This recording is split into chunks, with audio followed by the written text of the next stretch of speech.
Is Aaron Rodgers going to get benched? I know they were talking about that this morning on TV. I don't think so. It's Aaron Rodgers. It's one of the greatest quarterbacks ever. People were trying to do this with Tom Brady too, a couple weeks ago with should he retire? Should they bench him? Is it sad for him to go out like this?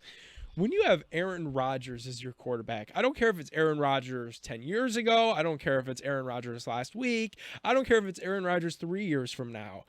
It is Aaron Rodgers. You tailor your organization around him, and to my eye, what my eyes are telling me when I watch this game, and I know he had some bad red zone turnovers, which are unorthodox. I know some of the things that he's talked about in the media are also, just troublesome and gets people talking and fired up.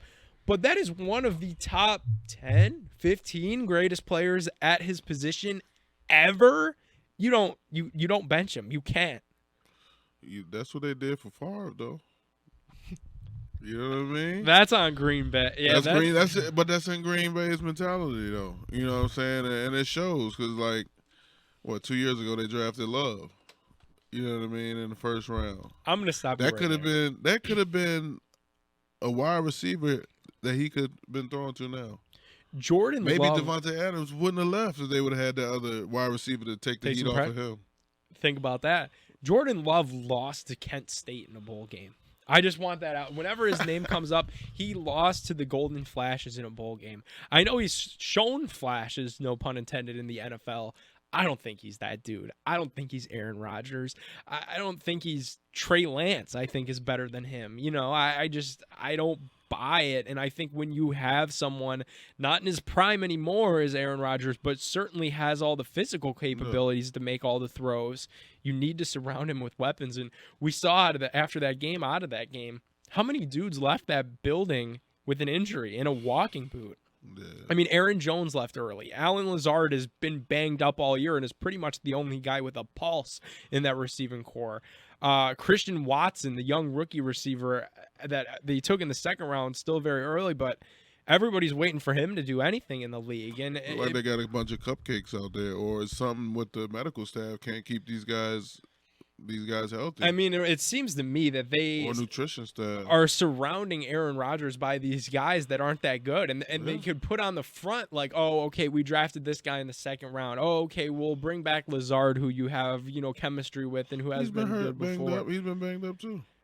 Robert Tonyan, what are we doing here? And you have some of these receivers, and say what you will about the status right now, and it should be clear this week. We're hearing of Odell Beckham Jr., of Will Fuller.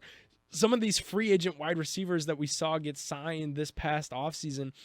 And I know people want to pile on Aaron Rodgers. Oh, if he wants that kind of talent around him, he should have taken a pay cut, not been the richest quarterback of all time. Teams find a way to get it done.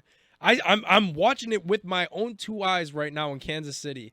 They lost the best receiver in the league, Phil. Tyreek Hill is leading the league in receiving yards, and the Chiefs' offense still looks all right. Yeah. It looks like they miss him a little bit, but they left no stone unturned. They got Scantling from, guess who? The Packers. They got Juju Smith-Schuster on a one-year tried-out-year deal. They tried out Kadarius Toney. They're just throwing darts. I don't see the Packers doing any of that. I see them sitting on their hands. And we talking about all receivers. We didn't even mention they got a two-headed monster at running back that they misusing right now. Yeah.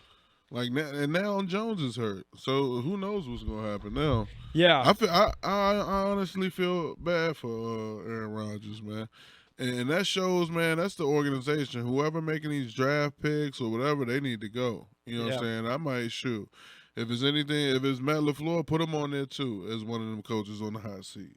Yeah, I mean, you look at it, and what'd you sign the dude for a 5-year deal for?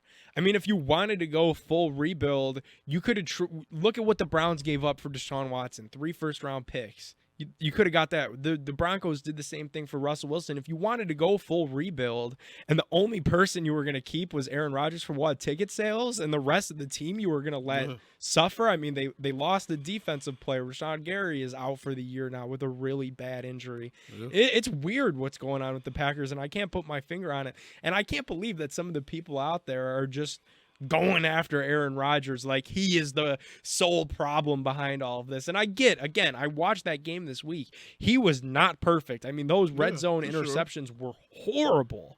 But at the same time, when you look at you have to look at a season as a whole. We hear the Browns talk about that all the time with Andrew Berry. You got to look at the season as a whole and not week by week.